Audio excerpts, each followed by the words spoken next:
Well, hello, boys and girls, guys and gals. What's going on? Thought I would show you kind of where we're at, what we're doing today. Here is the fuse box that I got for this. It's not the easiest thing to open, I can tell you that.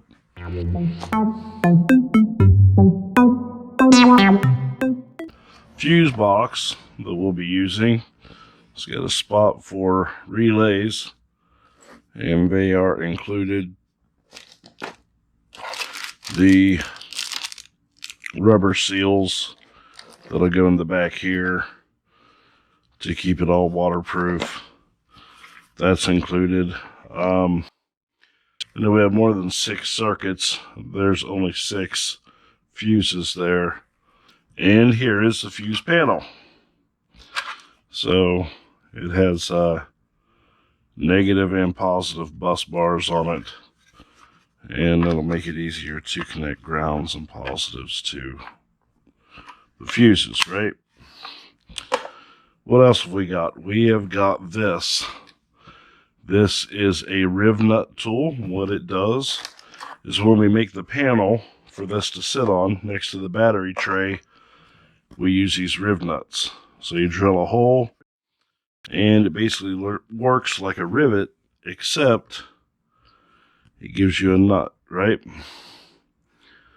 So now we'll be able to make a good looking panel. This is just a scrap piece of ABS that I had tried it out on, and it works pretty good. All different sizes here to do up to 1/2 inch. We do some pretty big nuts. The other thing we got here is this. It's a hydraulic crimper for larger lines, and it will allow me to make good crimp connections on the larger wire, right? So here's one of them that I did just to check it out and see how it works. The connection is very solid, and we covered it with heat shrink so it looks nice. So that was just to test the ability of the tool, much like the ABS panel we used was just to test the ability of the tool. So that is something we've got in. The other thing we got in was an assortment of lugs that we can crimp onto our wires to make good connections. And here are the positive and negative battery terminals. Negative one would be here, I guess. I don't think it matters. And they are marked positive and negative. So I believe the positive is just a little bit bigger. And what we're going to do this for, instead of just using a regular connector, is because we can add multiple wires. We're going to run 0 gauge to a solenoid. The solenoid will then go from that 0 gauge on back to the starter. Because of the run, you have to increase the gauge of the wire. So there's that. You know, positive and negative. Did we get anything else? We did get this too. We got this panel, which is a standard gauge panel or switch panel from eBay. I'm sorry, I got it from Amazon. We could use this, but one of the things I thought I'd do is mount the tachometer in the middle and switches on the side. And once you put the tachometer in, you're left with very little space on both sides. So I will be returning this so that we can custom fabricate a complete gauge and switch panel, right? Now, the other thing that we need to do is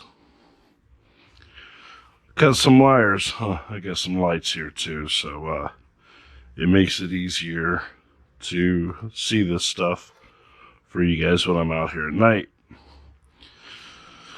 So we got all our wires basically taken care of all the way to the back. I do believe that's a fan wire. This is a nothing wire. It's not one I've cut either. It's just an extra wire. Just for giggles, let's see what it goes to. It is a green wire. Actually, let me get my light here, because lighting is very important.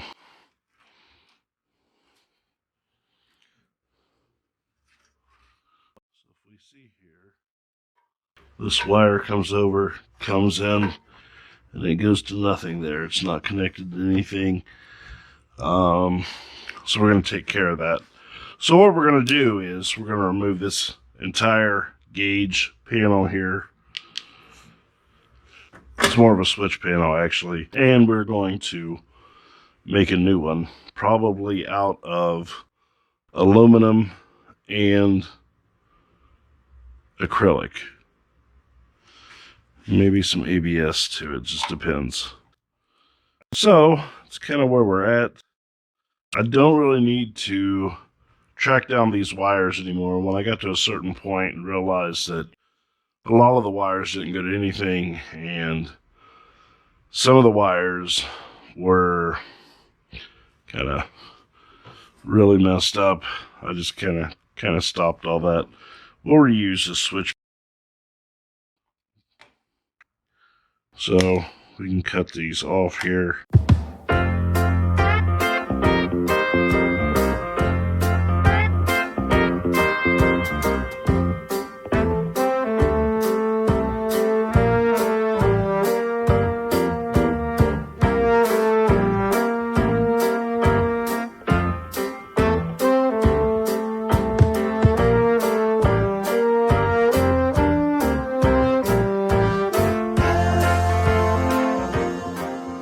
Oh, here's another thing I did.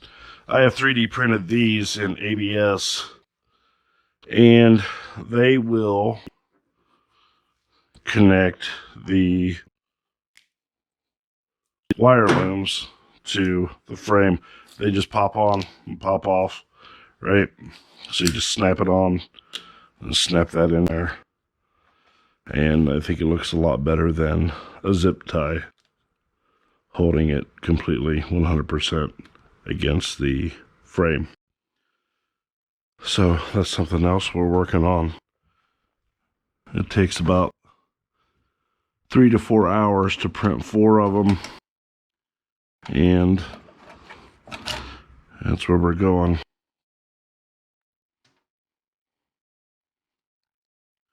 So let's see what it takes to remove this. Let's get this off here.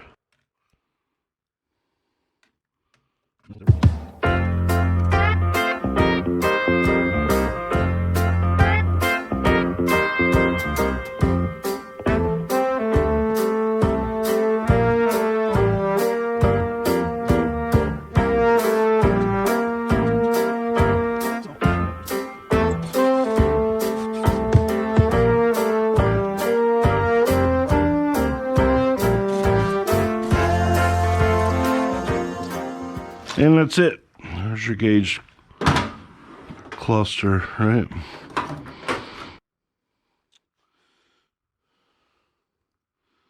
The only other thing is this here. This goes to the winch, and it lets you do kind of manual operation from here. There's also a trigger switch somewhere here that will let you do the same. Again, this was the same thing as this. It's just this had holes drilled in it and, you know, things of that nature. So we are going to completely scrap both of these. I'll actually send that back for a refund so we can mock up our very own.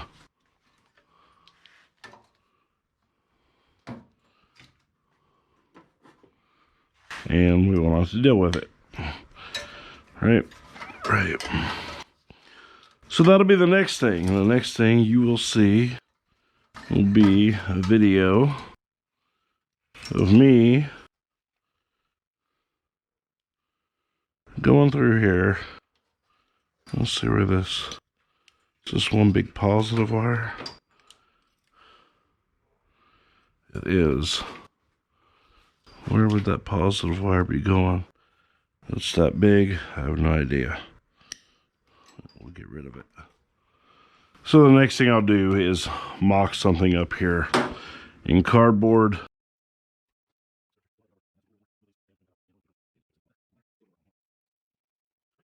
So those are kind of the updates. I'll have to order some acrylic in, and that'll take a day or two, or 4 Memorial Days coming up. So I hope you like the progress so far, and I hope you come back and watch another video. Thanks, guys.